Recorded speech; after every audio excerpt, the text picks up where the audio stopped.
पिछले वाले क्लास में हम लोग अपने रेशियो से टोटल सवाल जो है 15 सवाल हम लोग बना चुके थे।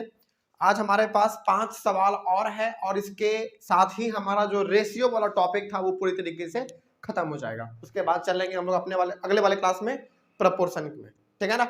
मतलब ये हो गया कि टोटल हम लोगों का जो रेशियो वाला टॉपिक था उसमें हम लोग टोटल 15 सवाल बना चुके हैं, 5 सवाल और बनाएंगे, टोटल हो गया हमारा 20। तो 20 सवाल हम लोगों ने यानी कि 20 के 20 सवाल हम लोगों ने बनाए हैं केवल किस में, रेशियो में, है ना। और ये बहुत है, इतना यदि आप कर लेते हैं तो रेशियो वाला कॉन्सेप्ट जो है वो आपका कंप्लीट हो जाएगा। उसके बाद अगले वाले क्लास में शुरू करेंगे हम लोग अपना प्रपोर्शन, ठीक है ना। चलिए तो शुरू करते हैं। सवाल नंबर 16 में क्या लिखा हुआ है और जहां जहां पूछेंगे वहां वहां आप लोगों को बताना भी है।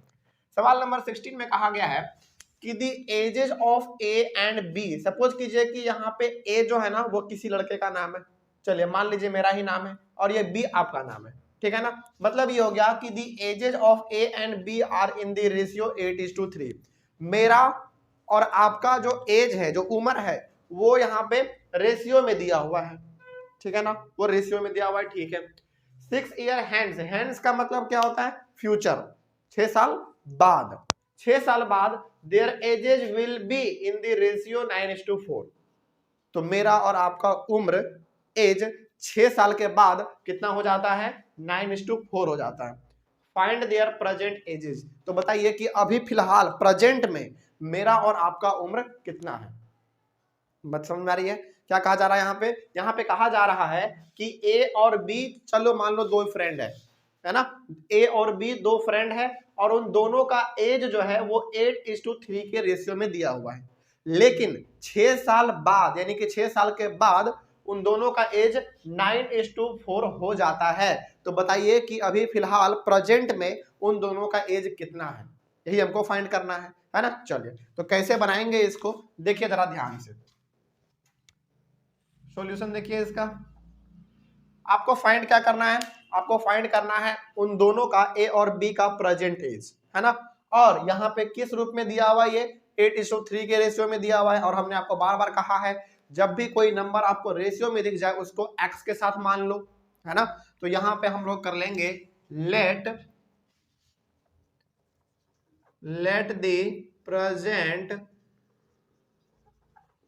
the present ages of A and B, कितना मान लेंगे, 8x and 3x, ठीक है ना।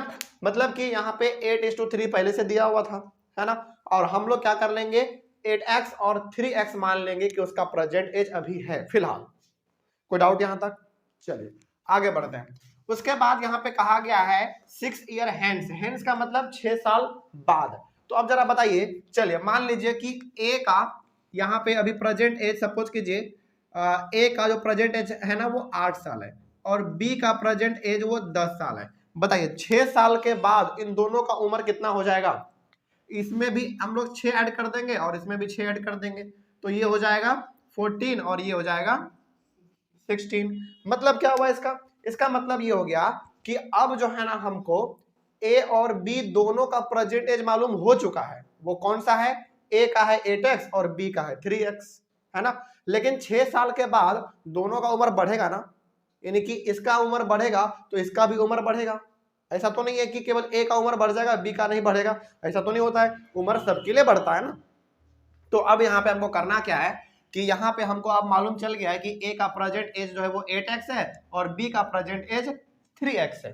तो 6 साल के बाद इन दोनों के उम्र में कितने कितने का इजाफा होगा, 6 साल का इजाफा होगा। तो यहाँ पे हम कैसे लिखेंगे अब वो देखिए जरा ध्यान से। यहाँ पे हम लोग अब लिखेंगे 6 ईयर हैंड्स यानी कि 6 ईयर्स हैंड्स, 6 साल के बाद। अब 6 साल के बाद क्या होगा वो देखिए ध्यान से। 6 साल के बाद जो है ना as will be 8x + 6 years, यानी कि 6 साल के बाद ए का जो उम्र है वो 8 + 6 ईयर्स हो जाएगा, क्योंकि 8x अभी उसका क्या है, प्रेजेंट एज है, लेकिन 6 साल के बाद 6 साल उसमें और जुड़ जाएगा, है ना, तो ये हो जाएगा। उसके बाद फिर से हम लोग बी का फाइंड कर सकते हैं। बीज as will be 3x + 6 years. इसका मतलब क्या हुआ, इसका मतलब ये हो गया कि देखिए एक बार फिर से बता रहे हैं क्योंकि इंपॉर्टेंट है। हमने यहाँ पे पहले ही मान लिया कि ए का जो प्रेजेंट एज है वो 8x है और बी का प्रेजेंट एज 3x है, ये हम लोग मान चुके हैं, सपोज कर लिए हैं, लेट कर लिए हैं। अब 6 साल के बाद ए का उम्र 6 साल बढ़ जाएगा और बी का भी 6 साल उम्र बढ़ जाएगा, है ना, ये इतना कुछ हो जाएगा। अब आगे बढ़ते हैं नाउ।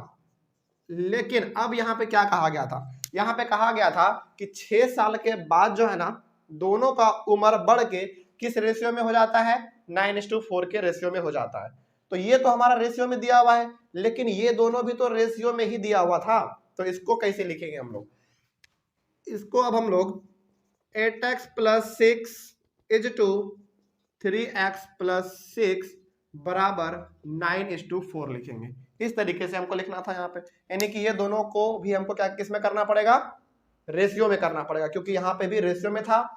तो यहाँ पे कहा गया था कि 6 साल के बाद दोनों का उम्र जो है वो 9:4 के रेशियो के बराबर हो जाता है, तो हमने यहाँ पे बराबर कर दिया। अब इतना तो आपको मालूम है कि अब यदि इस प्रकार से ये लिखा हुआ है तो हम लोग इसको 8x + 6 बाई 3x + 6 = 9/4 लिख सकते हैं, ये तो इतना मालूम है ना। चलिए आगे बढ़ते हैं। अब ऐसे सिचुएशन में क्या करते हैं हम लोग, क्रॉस मल्टीप्लीकेशन करते हैं। क्रॉस मल्टीप्लीकेशन करेंगे पहले 4 से क्रॉस मल्टीप्लीकेशन करेंगे 8x + 6 को, उसी प्रकार 9 से क्रॉस मल्टीप्लीकेशन करेंगे 3x + 6 को। देख लीजिए जरा ध्यान से, कोई डाउट नहीं ना। चलिए आगे बढ़ते हैं। क्रॉस मल्टीप्लीकेशन करेंगे कितना आएगा, जल्दी जल्दी फटाफट बताइए, कितना आएगा, 32x + 24 बराबर 27x + 54। आगे 32x को धीरे रहने दीजिए, इस 27 को इधर लेते आइए, -27x हो जाएगा बराबर 54 इधर ही रहेगा, इस 24 को उधर लेते आएंगे तो -24 हो जाएगा। चलिए 32 में माइनस कीजिए जल्दी, 27 को कितना आएगा, 5x बराबर, फटाक से इसको कीजिए, कितना आएगा, 54 है और यहाँ पे 24 है, हाँ तो 0 और 30 यानी कि 30 आ जाएगा, ठीक है। अब x का वैल्यू 30/5, उसके बाद यहाँ पे आ जाइए, तो x का वैल्यू कितना आ जाएगा, 6, ठीक है, x का वैल्यू 6 आ गया। तो क्या ये आपका फाइनल आंसर हो गया, नहीं, ये तो अभी फिलहाल x का वैल्यू निकला है, लेकिन हमको फाइंड क्या करना था, फाइंड देयर प्रेजेंट एजेस। अब आपको प्रेजेंट एज फाइंड करना है, तो प्रेजेंट एज आपने माना क्या था, 8x और 3x, है ना, तो a का यहाँ पे प्रेजेंट एज क्या हो जाएगा, a का प्रेजेंट एज क्या होगा यहाँ पे बताइए, 8x है यानी कि 8 × 6 यानी कि कितना, 48 ईयर्स। उसी प्रकार से b का प्रेजेंट एज कितना आ जाएगा, 3x है यानी कि 3 × 6 कितना, 18 ईयर्स। हो गया, बात खत्म, यही करना था आपको। यानी कि फिलहाल अभी a का प्रेजेंट एज 48 साल है और b का प्रेजेंट एज 18 साल है, यही आपका फाइनल आंसर हो गया। इसके साथ यहाँ पे ईयर्स लिख लीजिएगा बगल में, यहाँ पे जगह नहीं है मेरे पास इसलिए हमने यहाँ पे नहीं लिखा है। तो अब ये वाले सवाल में कोई डाउट, बात समझ में आया है। चलिए उसके बाद सवाल नंबर 17 देखिए ध्यान से। सवाल नंबर 17 में क्या कहा गया, इसमें कहा गया है कि the ratio of copper and zinc in an alloy is 9:5। Alloy क्या होता है, देखिए यहाँ पे ध्यान से एक वर्ड इस्तेमाल किया गया यहाँ पे, अलॉय। अलॉय का मतलब होता है एक ऐसा कोई वस्तु जो कि 2 या 2 से ज्यादा प्रकार के एलिमेंट से मिलकर बना होगा। जैसे मान लीजिए सपोज यदि ये हमारा, चलो कैसे बताएं, चलो कुछ देर के लिए मान लो कि ये हमारा जो है ना एक प्रकार का लोहा है, आयरन है ना, तो कुछ समय के लिए मान लीजिए कि ये जो लोहा है केवल आयरन से मिलकर नहीं बना है, बल्कि ये कॉपर और जिंक दोनों से मिलकर बना है, ठीक है ना। तो वैसे एलिमेंट या फिर वैसे वस्तु, वैसे ऑब्जेक्ट जो कि दो या दो से ज्यादा प्रकार की चीजों से मिलकर बना हुआ हो, उसको हम लोग कहते हैं अलॉय, ठीक है ना। तो यहाँ पे इस अलॉय में मान लीजिए कोई बर्तन ही है, कोई बर्तन सपोज कर लीजिए, बस कोई बर्तन है, उस बर्तन को ना दो चीजों से बनाया गया है, किससे किससे, एक कॉपर से और एक जिंक से, ठीक है ना। और उस बर्तन में कॉपर का मात्रा कितना है 9 और जिंक का मात्रा 5, ठीक है ना। मतलब ये हो गया कि सपोज कर लीजिए एक अलॉय का मतलब यहाँ पे सिंपल समझ लीजिए बर्तन, कोई डाउट नहीं, झंझट ही नहीं लेना है, नहीं समझ में आ रहा है अलॉय, अलॉय का सीधा सा मतलब होता है वैसा कोई वस्तु जो कि दो या दो से ज्यादा प्रकार के एलिमेंट यानी कि अलग अलग प्रकार की चीजों से मिलकर बनाया हुआ होगा। कोई बात नहीं समझ में नहीं आ रहा है तो ऐसे समझ लीजिए कि कोई एक बर्तन है, उस बर्तन को दो चीजों से मिलकर बनाया गया है, एक कॉपर और एक दूसरा जिंक, ठीक है ना। तो उस बर्तन में कॉपर का मात्रा कितना है 9, जिंक का मात्रा कितना है 5, तो ये बन गया आपका 9:5, ठीक है ना। आगे if the weight of copper, अब उसी बर्तन में कॉपर का जो वेट है वो कितना है 48.6 ग्राम है, ठीक है ना। Find the weight of zinc in the alloy, तो उसमें जिंक का वेट कितना होगा ये बताइए। तो कोई डाउट नहीं है, इसको भी हम लोग वैसे ही बनाएंगे। तो सबसे पहले तो आपका यहाँ पे जो रेशियो है ये 9:5 दिया हुआ है, इसको हम लोग x के साथ मान लेंगे, है ना। तो लेट द रेशियो, हाँ late the ratio of copper and zinc, let the ratio of copper and zinc in an alloy, अलग है, in an alloy ये अलग है, in an alloy be 9x and 5x, मतलब कि यहाँ पे जो आपका 9:5 दिया हुआ था इनको आपने 9x और 5x मान लिया, कोई डाउट नहीं। चलिए आगे बढ़ते हैं फिर। अब देखा जाए थोड़ा सा और तो यहाँ पे नाउ, अब यहाँ पे देखिए ध्यान से, ये आपका 9:5 था, तो वहां पे आपने 9x और 5x माना, तो क्या अब हम इसको इस प्रकार से लिख सकते हैं क्या 9x by 5x लिख सकते हैं, बिल्कुल लिख सकते हैं। अच्छा ये जो 9x है ये किस चीज के लिए है, कॉपर के लिए या जिंक के लिए, कॉपर के लिए है ना। तो यहाँ पे उस अलॉय में कॉपर कितना है वो दिया हुआ था, क्या दिया हुआ था, तो कॉपर वाले के सामने कॉपर वाले को लिखेंगे 48.6, नीचे में ये किसका है जिंक का है, क्या जिंक दिया हुआ था क्या, नहीं, वही तो आपको फाइंड करना है, find the weight of zinc in the alloy, zinc आपको फाइंड करना है, तो यहाँ पे आप सिंपली लिख दीजिए जिंक। यहाँ पे हम क्या कर रहे हैं मालूम चल रहा है, यहाँ तक में कोई डाउट। जैसे यहाँ पे हम क्या किए हैं ना, एक अलॉय में कॉपर और जिंक का जो मात्रा है वो 9:5 है, तो हम इसको 9x और 5x मान लिए, यानी कि इस प्रकार से 9x:5x। अब जब हमने इसको ऐसा मान लिया है तो इसको हम ऐसे लिख सकते हैं फ्रैक्शन के फॉर्म में, है ना। ये हो गया हमारा ऊपर वाला कॉपर के लिए और नीचे वाला हो गया जिंक के लिए, क्योंकि पहला कॉपर है उसके बाद जिंक है, तो पहला वाला रेशियो किसके लिए होगा, कॉपर के लिए ही होगा, दूसरा वाला किसके लिए होगा, जिंक के लिए होगा। तो ये ऊपर वाला हमारा कॉपर और नीचे वाला जिंक, तो कॉपर का हमारा ये वाला है, लेकिन कॉपर का जो वेट है वो तो दिया हुआ है 48.6 ग्राम, तो हमने कॉपर के सामने कॉपर वाला लिख दिया, लेकिन जिंक के सामने जिंक वाला लिखेंगे, लेकिन क्या जिंक दिया हुआ है, कितना है, नहीं दिया हुआ, वही तो हमको फाइंड करना है ना, ये चीज था हमारा। चलिए अब हम लोग इसको क्रॉस मल्टीप्लीकेशन यहाँ पे दिख रहा होगा आपको, है ना, क्रॉस मल्टीप्लीकेशन। चलिए क्रॉस मल्टीप्लीकेशन करते हैं, इसको ध्यान से देखिएगा। 9x को जिंक से मल्टीप्लाई करेंगे तो आप सिंपली ऐसे लिखो 9x इंटू जिंक बराबर 48 को इसे करेंगे, है ना, 48.6 को 48.6 इंटू 5x। आगे बढ़ते हैं, अब जरा देखिए ध्यान से, ये जिंक इधर ही रहने दीजिए, इधर ही रहेगा अभी ये फिलहाल। अब आगे 48.6 इंटू 5x, देखिए ध्यान से, ये जिंक हमारा जो हमारा ये जिंक है अभी ये इधर ही है, और ये जो था हमारा वो भी इधर ही है। अब ये जो हमारा 9x है ये मल्टीप्लाई में है, इधर आएगा तो डिवाइड में हो जाएगा, तो यहाँ पे हो जाएगा 9x, ठीक है ना। चलिए अब यहाँ पे आपको एक चीज दिख रहा होगा, x से x कट जाएगा, x से x कट गया। अब एक चीज और हम यहाँ पे करना चाहेंगे, क्या मालूम है, देखिए हम ना इस पॉइंट को हटाना चाहते हैं।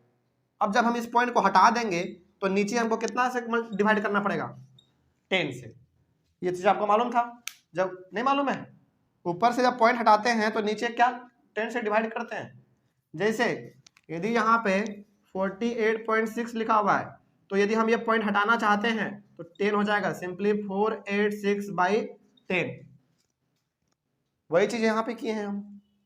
ये पॉइंट को, यहाँ पे एक पॉइंट था, हाँ अब कटेगा, अब काटेंगे। कौन सा? 486/10 ये, हाँ काटेंगे अब यहाँ पे काटेंगे।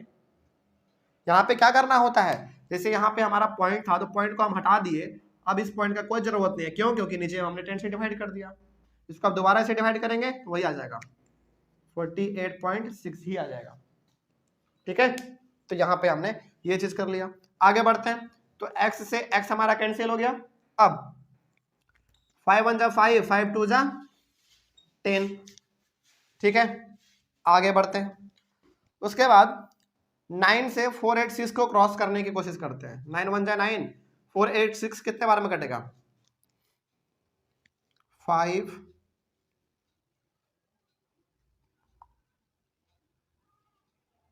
54 बार में हो जाएगा। 54 बार में होगा। ऊपर नीचे काटे हैं, कहाँ क्रॉस क्रॉस भाई, ये ऊपर में पूरा हमारा न्यूमरेटर है, नीचे में पूरा डिनोमिनेटर है। एक बार फिर से आपको करके दिखाते हैं, शायद आप कंफ्यूज हो गए। फिर से कर रहे हैं, ध्यान से देखिए, समझ में आएगा।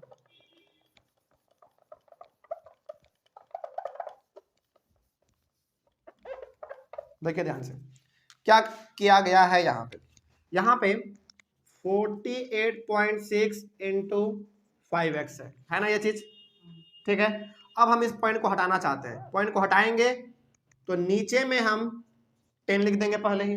इतना तक तो समझ में आया? आगे अब ये हमारा किस में था, मल्टीप्लाई में। इधर आएगा तो डिवाइड में हो गया। तो मल्टीप्लाई तो ऐसे लिख दोगे इसको, बिना किसी साइन के ही लिख दोगे, ऐसे लिखोगे क्या? मल्टीप्लाई का साइन तो देना पड़ेगा, तो यहाँ पे मल्टीप्लाई का साइन देना पड़ा हमको। अब आगे देखिए, इस x से ये x कैंसिल हो गया। ठीक, अब आगे 5 1 जा 5 और ये 5 2 जा 10। ठीक, आगे 9 1 जा 9, 9 के टेबल से ये कितने बार में कटेगा, 486। ये कटेगा पहला तो 5 बार में 45, फिर 3 बचेगा 54 बार में। ठीक है, अब ये 2 से 54 कितने बार में कटेगा, 27 बार में कटेगा। बताइए जल्दी, 27 बार में कट जाएगा। तो यहाँ पे जिंक का क्या आया, ZINC, जिंक बराबर, नीचे में तो कुछ नहीं बचा, अब ऊपर में केवल बच गया आपका 27। तो ये 27 ग्राम हो गया। तो यही आपको निकालना था। कहाँ गया हमारा क्वेश्चन, हाँ, find the weight of zinc in the alloy. तो जिंक में आपका कितना है वेट, जिंक का वेट कितना है उस अलॉय में, 27 ग्राम। तो निकल गया, बस इतना ही करना था। समस्या कुछ इसमें? चलो आगे बढ़ते हैं। उसी प्रकार का सवाल हमारा वो वाला भी है। देखिए इसमें क्या कहा गया, इसमें कहा गया है the ratio of boys and girls in a school is 8:3। यानी कि एक स्कूल है, उस स्कूल में बॉयज और गर्ल्स दोनों का जो रेशियो है वो 8:3 दिया हुआ है। अब रेशियो आपको दिख गया तो पहले आपको समझ आना है क्या, 8x और 3x। चलिए आगे बढ़ते हैं। If the total number of girls be 375, लेकिन गर्ल्स का यहाँ पे संख्या दिया हुआ है, तो find the number of boys in the school. ये सवाल कुछ इसी प्रकार का है कि नहीं, बिल्कुल इसी प्रकार का है। यहाँ पे हमारा जो है वो 9:5 था, तो हमने इसको 9x और 5x माना। अब यहाँ पे 8:3 है, तो 8x और 3x मानेंगे। यहाँ पे आपका उस अलॉय में कॉपर का वेट दिया हुआ था 48.6, तो हमने कॉपर वाले के सामने लिखा था। यहाँ पे गर्ल्स का नंबर दिया हुआ है, तो गर्ल्स के सामने लिखेंगे। बॉयज का फाइंड करना है आपको, है ना। तो कैसे बनेगा ये, देखिए जरा ध्यान से। हाँ, यहाँ पे 8 बॉयज के लिए है और ये 3 किसके लिए है, गर्ल्स के लिए, क्योंकि पहले बॉयज आया है बाद में गर्ल्स आया है, और ये पहले बॉयज का होगा और ये गर्ल्स का होगा। ठीक है ना। चलिए कैसे बनेगा ये देखिए ध्यान से। Let the let the ratio of boys and girls be. अच्छा, यहां पे ना आप ऐसे भी कर सकते हो, जैसे यहां पे आपने 9x एंड 5x किया था ना, तो अब इसको सिंपली ऐसे भी कर सकते हो, कोई दिक्कत नहीं है। 9x इज टू 5x, बात सही है ना। वही चीज यहाँ पे भी कर लेते हैं, the ratio of boys and girls be 8x is to 3x, simple है ना। चलिए आगे बढ़ते हैं। नाउ अब देखिए जरा ध्यान से, यहाँ पे 8x इज टू 3x लिखा हुआ है, तो हम लोग इसको 8x बाई 3x लिख सकते हैं बराबर। अब देखिए यहाँ पे ध्यान से, ये 8x इसके लिए है, ये 8x इसके लिए है बॉयज के लिए, 3x इसके लिए है गर्ल्स के लिए। तो क्या बॉयज का नंबर दिया हुआ है क्या आपके पास? नहीं दिया हुआ है, तो बॉयज का बॉयज ही रहने दीजिए आप। बाई ये गर्ल्स के लिए है, तो गर्ल्स का नंबर दिया हुआ है क्या? दिया हुआ है 375। बस अब यहाँ पे आपको साफ दिख रहा है क्रॉस मल्टीप्लीकेशन, है ना। तो क्रॉस मल्टीप्लीकेशन हम लोग यहाँ पे करेंगे, 8x into 375 is equal to 3x into क्या बॉयज, आगे 8x इंटू 375। अब ये हमारा मल्टीप्लाई में इधर आएगा तो डिवाइड में बन जाएगा, इधर क्या बचेगा? केवल क्या बचेगा? केवल बॉयज बचेगा। आगे बढ़ते हैं, अब इसको काटने की कोशिश करते हैं हम लोग। देखिए ध्यान से, x से x कैंसिल है ना, 3 1 जा 3, और ये कितने बार में? हाँ 1 2 5 है ना। तो यहाँ पे क्या आएगा अब हमारे पास? यहाँ पे आएगा 8 इंटू 1 2 5 बराबर बॉयज। चलिए अब इसको आप थोड़ा सा मल्टीप्लाई कर लीजिए, कितना है? 1 2 5 इंटू 8,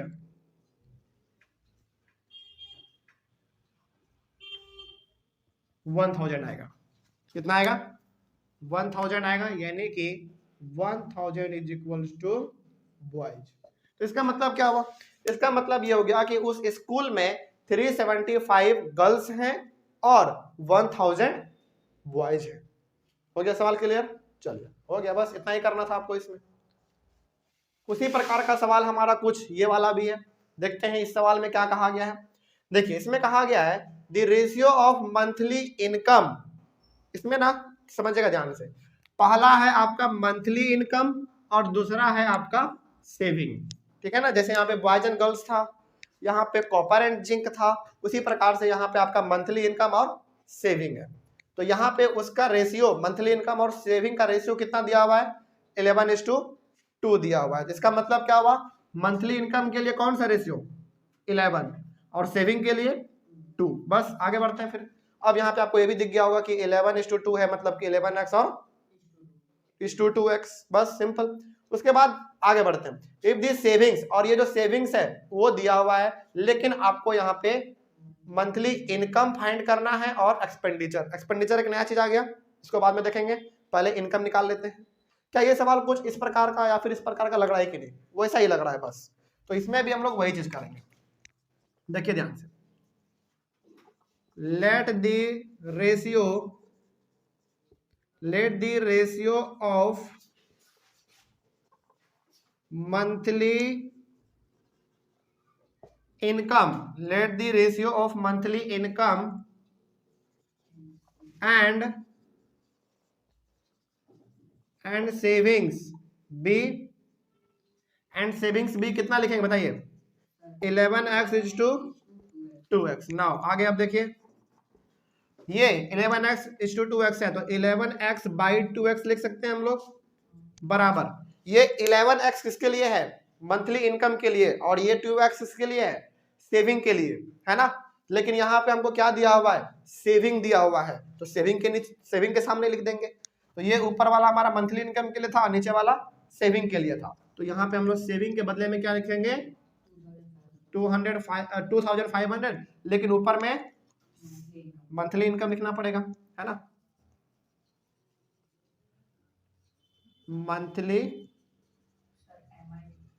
मंथली इनकम हो गया। चलिए हाँ ये भी सही है, मंथली इनकम इतना बड़ा लिखने के बजाय हम लोग सिंपली MI लिख देते हैं, काम चल जाएगा, है ना। चलो MI सिंपल लिख देते हैं, बात हमारा बन जाएगा। सिंपली MI यानी कि मंथली इनकम। बस आगे बढ़ते हैं। चलिए अब क्रॉस मल्टीप्लीकेशन दिख रहा है इसमें, है ना। चलिए तो यहाँ पे हमको 11x को मल्टीप्लाई करना पड़ेगा 2500 से बराबर इंटू MI। चलिए अब जरा देखिए ध्यान से, 11x इंटू 2500 ये हमारा किस में है, अभी मल्टीप्लाई में, इधर आएगा तो डिवाइड में बराबर MI यानी कि मंथली इनकम। अब देखिए यहाँ पे ध्यान से, x से x कैंसिल और 2 से ये कितने बार में 1250 है ना। चलिए आगे बढ़ते हैं, फिर यहाँ पे देख लीजिए तो 1250 इंटू 11 क्योंकि हमारा 11 भी अभी बचा हुआ है ना, बराबर MI। आगे बढ़ते हैं, ये रुपीज में आएगा तो 1250 को हम लोग 11 से मल्टीप्लाई कर लेते हैं, 1250 को 11 से, तो ये 0521 0521 05731 है ना, सही है 13750, ठीक है। तो 13750 बराबर मंथली इनकम। चलिए अभी हमको क्या बता रहा है वो आप जरा समझिए ध्यान से, क्योंकि आपको तीसरा चीज भी निकालना है, एक्सपेंडिचर। देखिए इसमें कहा गया था ना कि मंथली इनकम का रेशियो 11 है, सेविंग का रेशियो 2 है, ठीक है। जिसमें से सेविंग आपको दिया हुआ था, आपने क्या निकाला, मंथली इनकम निकाल दिया, तो आपसे क्या पूछा गया था, इफ दी सेविंग इतना, फाइंड, आपसे निकालने के लिए ये कहा गया था फाइंड दी इनकम यानी कि मंथली इनकम एंड एक्सपेंडिचर, है ना। एक्सपेंडिचर का मतलब होता है खर्चा, एक्सपेंडिचर का मतलब खर्चा, याद रख लीजिएगा, एक्सपेंडिचर का मतलब क्या होता है, खर्चा। अब जरा समझिए ध्यान से, ये उसका मंथली इनकम है, चलो मान लो मेरा ही है ना, हम महीने में कितना कमाते हैं, इतना रुपया कमाते हैं, समझिएगा ध्यान से, हम महीने में कितना कमाते हैं, इतना कमाते हैं, उसमें से सेव कितना करते हैं, इतना करते हैं, तो फिर खर्चा कितना हुआ मेरा, तो माइनस करेंगे सिंपल। जैसे मान लीजिए हम इतना कमाते हैं, इतना कमाने के साथ हम इतना क्या कर लेते हैं, बचा के रख लेते हैं, तो फिर खर्चा कितना किए, तो जितना हमारा मंथली इनकम है उनमें से हमने कितना बचाया वो माइनस कर दे, तो जो बचेगा वही हम खर्चा करेंगे, है कि नहीं। तो हमको यहाँ पे मंथली इनकम मेरा है 13750 और हम सेव कितना करते हैं, कितना हम बचा लिए, है ना, कितना बचा लिए 2500 बचा लिए, माइनस कीजिए 05211, यानी कि ये जो है मेरा पूरा महीने का जो हमको इनकम होता है वो इतना होता है, जिसमें से हम इतना बचा लेते हैं और इतना हम क्या कर लेते हैं, खर्च कर लेते हैं, है ना। तो अब आपको यहाँ पे निकालना था एक्सपेंडिचर, एक्सपेंडिचर मतलब खर्चा। एक्सपेंडिचर कैसे निकाला हमने, मंथली इनकम में से सेविंग को माइनस किया हमने, है ना। तो मंथली इनकम माइनस सेविंग्स, तो मंथली इनकम कितना था आपका 13750 minus 2500 is equal to rupees, कितना निकाला था आपने 11250। तो ये जो आया आपका एक्सपेंडिचर आया, मतलब ये कि एक महीने में आप कमाते हैं इतना, इतना आप बचा लेते हैं और इतना आप क्या खर्च कर देते हैं, बस हो गया, यही सवाल था इसमें। कोई डाउट, बात समझ में आई है। चलिए आगे बढ़ते हैं। उसके बाद सवाल नंबर 20 देखिए जरा ध्यान से, बड़ा सवाल नंबर 20 बड़ा आसान है, क्या कहा गया इसमें वो देख लीजिए। हम जानबूझ के एक आसान सवाल इसमें डाले हैं, सवाल नंबर 20 क्या कहा गया है वो देखिए ध्यान से। कहा गया है 2 numbers are in the ratio 5:7, 2 number है और दोनों नंबर किस रेशियो में है, 5:7 के रेशियो में है। अब यहाँ पे आपको रेशियो दिख गया, इसका मतलब 5x:7x, सिंपल, पहले ही कर देंगे उतना ही। है ना। चलिए, नीचे में जगह नहीं है तो आप इसका सॉल्यूशन जो है यहाँ पे बना लीजिएगा, यहाँ पे हम लिख दे रहे हैं, ठीक है ना। चलिए, इसका सॉल्यूशन ऐसे बनाइए, let the numbers are in the ratio, let the numbers are in the ratio 5x:7x। तो हमने 5x और 7x के रेशियो में हमने इस नंबर को मान लिया, ठीक है ना। आगे बढ़ते हैं, if the sum of the numbers is 720, और इन दोनों नंबर का जो सम है, सम मतलब एडिशन कितना है, 720 है, तो फाइंड द नंबर्स, उस नंबर को पता करो। समझिए ध्यान से क्या कहा गया इसमें कहा गया है कि देखो आपके पास दो नंबर है और वो दोनों नंबर किस रेशियो में है, 5:7 में है, तो हमने इसको क्या मान लिया, 5x:7x। अब कहा जा रहा है कि इन दोनों का जो सम है, जोड़ने पे जो आता है वो कितना आता है, जोड़ने पे 720 आता है ना। चलिए अब आगे नाउ, जोड़ने पे आता है ना उतना, तो क्या करेंगे, 5x + 7x = 720 हो गया। बस अब इसके आगे आसान है, 7x और 5x कितना आएगा, 12x = 720। आगे बढ़ते हैं, x = 12 है ना। तो बताइए 12 के टेबल में 72 कितने बार में आता है, 6 बार में आता है, यानी कि 60। तो यहाँ पे आपका x का वैल्यू कितना आ गया, 60। तो क्या ये आपका फाइनल आंसर हो गया, नहीं, ये अभी फिलहाल अभी आपने x का वैल्यू निकाला है। अब आपका दो नंबर कौन कौन सा था, हाँ, तो फर्स्ट नंबर आपका था, फर्स्ट नंबर आपका था 5x, तो 5 इंटू x का वैल्यू कितना, 60, यानी कि 300 है ना। उसके बाद सेकंड नंबर कौन सा था आपका, सेकंड नंबर कौन सा है, सेकंड नंबर 7x बराबर 7 इंटू x का वैल्यू 60, कितना आएगा,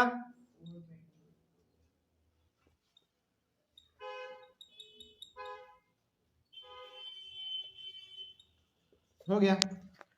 यानी कि पहला नंबर आपका है 300 और दूसरा नंबर है 420। अब जरा इन दोनों को ऐड करके देखिए तो क्या दोनों नंबर का सम 720 आ रहा है कि नहीं, बिल्कुल आ रहा है ना। यही था आपका सवाल, बस हो गया, यही हो गया आपका आंसर, कोई डाउट नहीं, बात समझ में आई है। चलिए, तो यही था हमारा आज का 5 सवाल, बहुत ही अच्छा सवाल था, इसमें बहुत ही कॉन्सेप्ट वाला सवाल था, है ना। तो बनाने में इसको मजा भी आया हम लोगों को। ऑनलाइन वाले बच्चे एक बार इसका स्क्रीनशॉट लीजिए और इसको अपने कॉपी में भी मेंशन जरूर कर लीजिएगा। तो यहाँ पे हम लोगों ने आज टोटल जो है 20 सवाल तक हम लोगों ने पूरा बना लिया है, और इसी के साथ जो हमारा सबसे पहला वाला टॉपिक था रेशियो एंड प्रपोर्शन, उसमें भी सबसे पहला कौन सा, रेशियो, वो पूरी तरीके से खत्म होता है। उसके बाद हम लोग शुरू करेंगे प्रपोर्शन, यानी कि अगले वाले क्लास में शुरू करेंगे प्रपोर्शन। तब तक के लिए थैंक यू वेरी मच, और कहीं पे डाउट रहा होगा तो आप एक बार कमेंट कर लीजिएगा। मिलते हैं अगले वाले क्लास में, thank you very much and have a nice day.